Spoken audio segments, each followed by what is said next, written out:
विदेश मंत्री एस जयशंकर पाकिस्तान में शंघाई कोऑपरेशन ऑर्गेनाइजेशन की बैठक में हिस्सा लेने के लिए इस्लामाबाद पहुंचे, जहां एससीओ की बैठक को संबोधित करते हुए जयशंकर ने कहा कि आतंकवाद और व्यापार एक साथ नहीं चल सकते।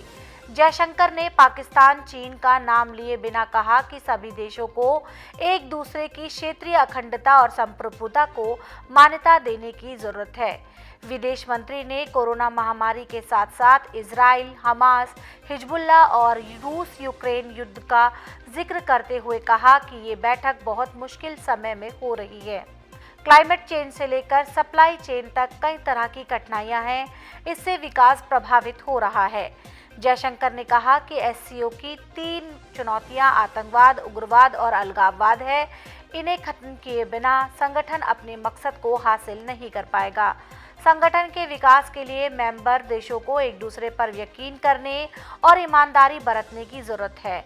वहीं एससीओ की बैठक में शामिल होने से पहले विदेश मंत्री एस जयशंकर ने ग्रुप लीडर्स के साथ फोटो सेशन में भी हिस्सा लिया।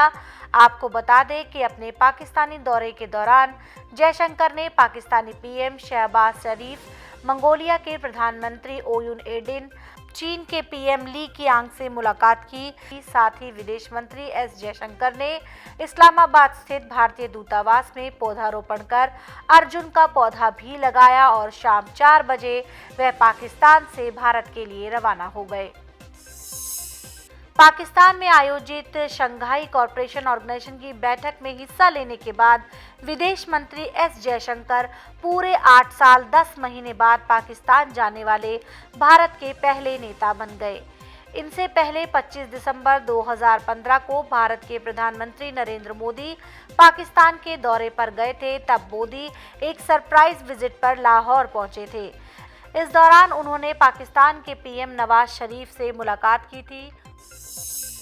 हरियाणा में नई सरकार के गठन की प्रक्रिया शुरू हो गई है। इसी के तहत केंद्रीय गृह मंत्री शाह की मौजूदगी में नायाब सिंह सैनी को आज बीजेपी विधायक दल का नेता चुना गया। 17 अक्टूबर को पीएम नरेंद्र मोदी की मौजूदगी में नायाब सिंह सैनी दूसरी बार मुख्यमंत्री पद की शपथ लेंगे। आपको बता दें कि हरियाणा में बीजेपी लगातार तीसरी बार अपनी सरकार बना रही है। जम्मू कश्मीर को आज यानी बुधवार को नई सरकार मिल गई है। नेशनल कॉन्फ्रेंस के नेता उमर अब्दुल्ला ने उपराज्यपाल मनोज सिन्हा की मौजूदगी में मुख्यमंत्री पद की शपथ ली। शपथ ग्रहण समारोह में कांग्रेस के राष्ट्रीय अध्यक्ष मल्लिकार्जुन खड़गे, कांग्रेस नेता राहुल गांधी, केसी वेणुगोपाल, सुप्रिया सुले और समाजवादी पार्टी के मुखिया अखिलेश यादव समेत इंडिया गठबंधन के कई नेता शामिल हुए। गौरतलब है कि केंद्र शासित प्रदेश में 10 साल बाद विधानसभा चुनाव हुए हैं। कांग्रेस पार्टी ने उमर अब्दुल्ला की सरकार को बाहर से समर्थन देने का फैसला किया है। कांग्रेस नई सरकार में शामिल नहीं होगी। आपको बता दें कि जम्मू कश्मीर में लगभग 10 साल बाद हुए विधानसभा चुनाव में कांग्रेस और नेशनल कॉन्फ्रेंस गठबंधन ने जीत हासिल की। राज्य में 90 सीटों पर हुए चुनावों में से नेशनल कॉन्फ्रेंस ने 42 जबकि कांग्रेस पार्टी ने 6 सीटों पर जीत दर्ज की थी। आम आदमी पार्टी के राष्ट्रीय संयोजक अरविंद केजरीवाल ने आज यानी बुधवार को दिल्ली की जनता के नाम एक खत लिखा। यह खत उन्होंने सोशल मीडिया प्लेटफॉर्म एक्स पर शेयर किया, जिसमें उन्होंने बताया कि उन्हें आखिर क्यों गिरफ्तार किया गया। केजरीवाल ने बीजेपी पर निशाना साधते हुए कहा कि दिल्ली में जो मैं आपके लिए कर रहा हूं, आपको जो सुविधाएं दे रहा हूं, वो काम रोकने के लिए, वो सुविधाएं बंद करने के लिए मुझे गिरफ्तार किया गया। आखिर ये दिल्ली के काम को क्यों रोकना चाहते हैं।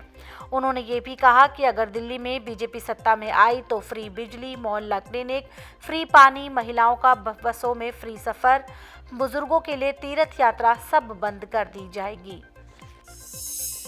सोशल मीडिया प्लेटफॉर्म एक्स पर शेयर किए गए खत में केजरीवाल ने ये भी लिखा कि मैं, मनीष और सत्येंद्र आपके लिए जेल गए और इसका हमें बिल्कुल गम नहीं। पूरी जिंदगी देश और समाज के लिए समर्पित है, लेकिन पिछले 10 वर्षों में कड़ी मेहनत और ईमानदारी से हमने आपके साथ मिलकर जो काम किया है वो अब बंद नहीं होने चाहिए।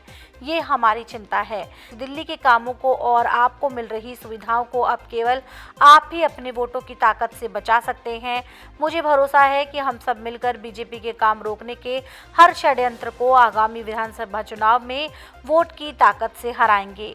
मुझे विश्वास है कि दिल्ली में सभी कामों को जारी रखने के लिए आम आदमी पार्टी की सरकार फिर बनाएंगे। आपके वोट के समर्थन से मैं फिर से मुख्यमंत्री की जिम्मेदारी संभालूंगा और पहले की तरह सारे काम करूंगा।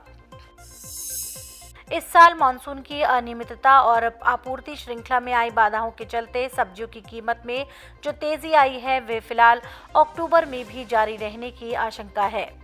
प्याज, टमाटर, आलू जैसी बुनियादी सब्जियों की कीमतों में पिछले कुछ महीनों से लगातार बढ़ोतरी देखी गई है। विशेषज्ञों का मानना है कि अक्टूबर में भी सब्जियों की महंगाई से राहत मिलने की कोई उम्मीद नहीं है।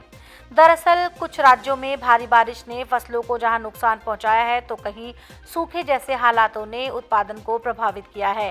हालांकि इस महंगाई का सीधा असर आम जनता पर पड़ रहा है। खासकर निम्न और मध्यम वर्ग के लोगों के लिए यह समय बेहद चुनौतीपूर्ण हो गया है, क्योंकि किचन का जिस तरह से हर महीने बजट बिगड़ता जा रहा है, उससे परिवारों को अपनी दूसरी जरूरतों के लिए समझौता करना पड़ रहा है।